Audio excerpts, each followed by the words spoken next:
with Lo. I'm Lo. If we haven't met before, thank you so much for being here. Today we are going to get into low back, hips, maybe a little bit of hamstrings because I love a good hamstring strength, all about stabilization and strength. If you like what you're doing here, if you love this channel, if you want more videos, hit that subscribe button, hit that like button. Let me know in the comments what you want to see next because I'd love to make a class for you. So let's get started. Come onto your back. Plant your feet. Let your head rest, let your shoulders relax, take your hands down beside your hips, let your palms come down like you're high-fiving the floor. And we're gonna start here with a little bit of pelvic tipping. If it's new for you, welcome to the wonderful world of stability and mobility of your pelvis and low back. So first I want you to think about just relaxing into the mat. Take a couple deep breaths.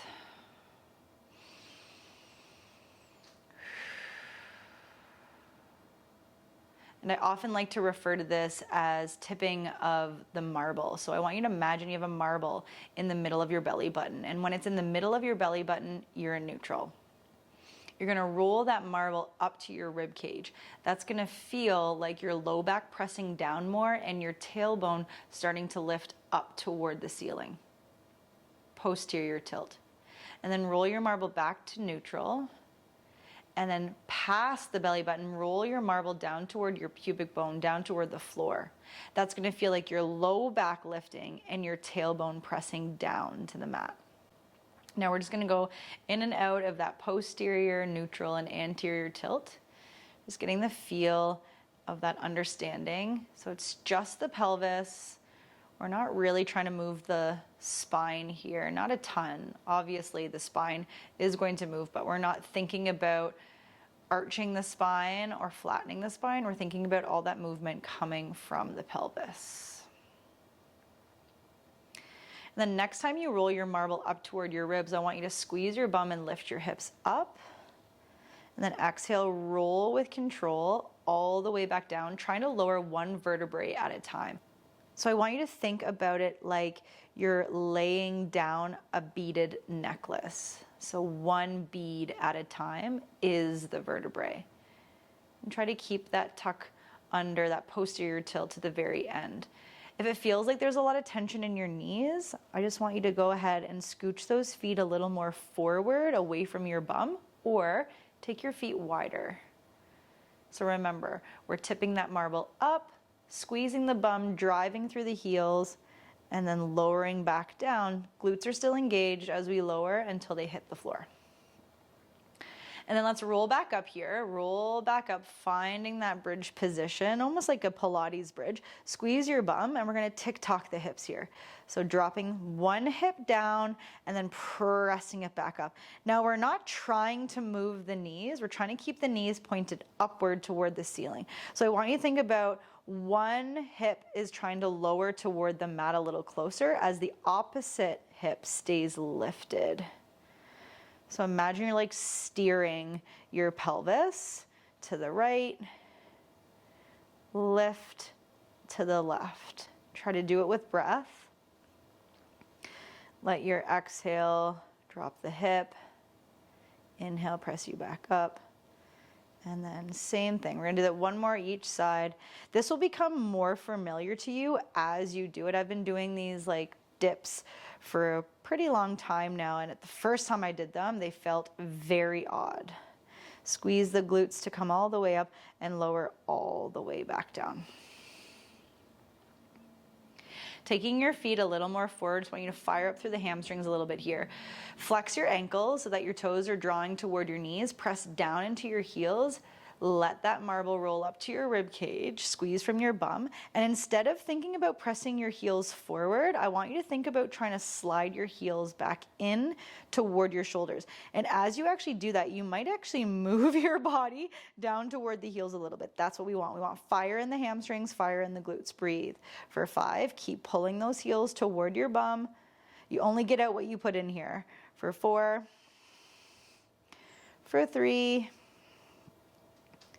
for 2, and slowly control it all the way down.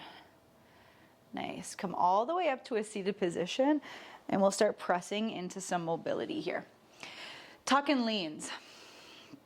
Pull your right foot in, press your left foot forward. You might have to rock back a little bit for the first couple. Press forward. You can use your hands if you'd like, and then squeeze your bum, send your hips forward.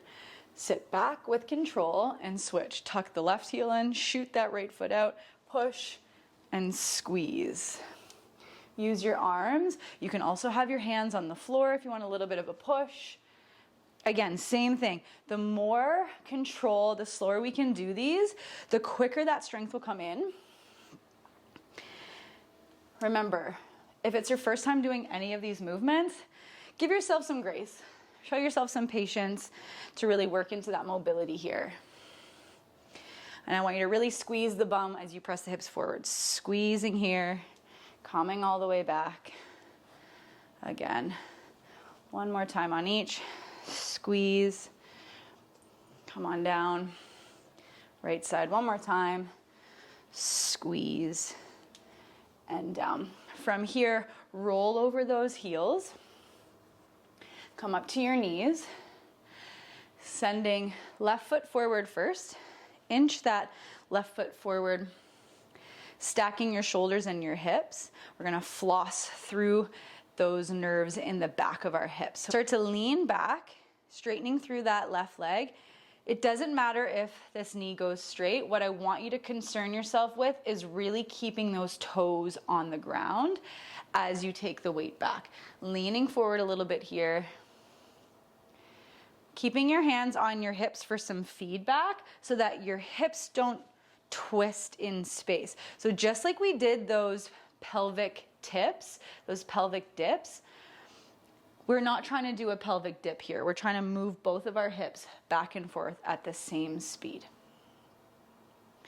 And then forward. One more time and then we'll switch. Floss back and come forward. Press off that left, switch it out for the right. Same thing, you can inch your foot forward. You can start in a 90 degree if that feels more attainable. You can slowly inch your foot forward to maybe make it a little bit more challenging for you. Just depends on where you're at. So for me, that's a little too far for my right foot, so I'm gonna bring it back in a little bit. I'm thinking about gripping down with my toes, leaning forward and keeping my hips side by side as I go back. Why it felt like too much, it was because there was a little bit too much strain in the front of my ankle, and I'm just not gonna push through that kind of pain. I'm just gonna take it back a notch, starting in a better foundation for my body. Let's do two more.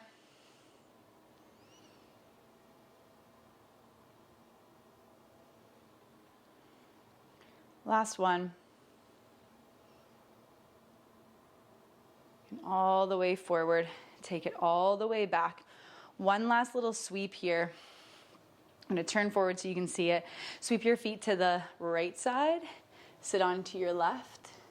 Sweep the feet forward. Now you can use your hands if you want, and then bring the legs to the other side, come all the way through it. So from the side, take your feet to the left, sit onto the right, come all the way forward, all the way around. Again, use your blocks, use your hands as much as you need to. Then from here, one little crissy-cross behind, sit back, come onto your bum, find a seat.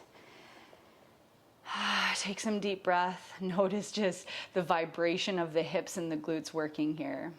I hope that you enjoyed this quick little class on strengthening and mobilizing the hips. I've got lots more for you if you want. So like this video if you want a little bit more of these shorter videos, ones that are gonna get you just like into your body and maybe relieve some pain for you. As always, thank you so much for being here, and I hope to see you very soon. Peace.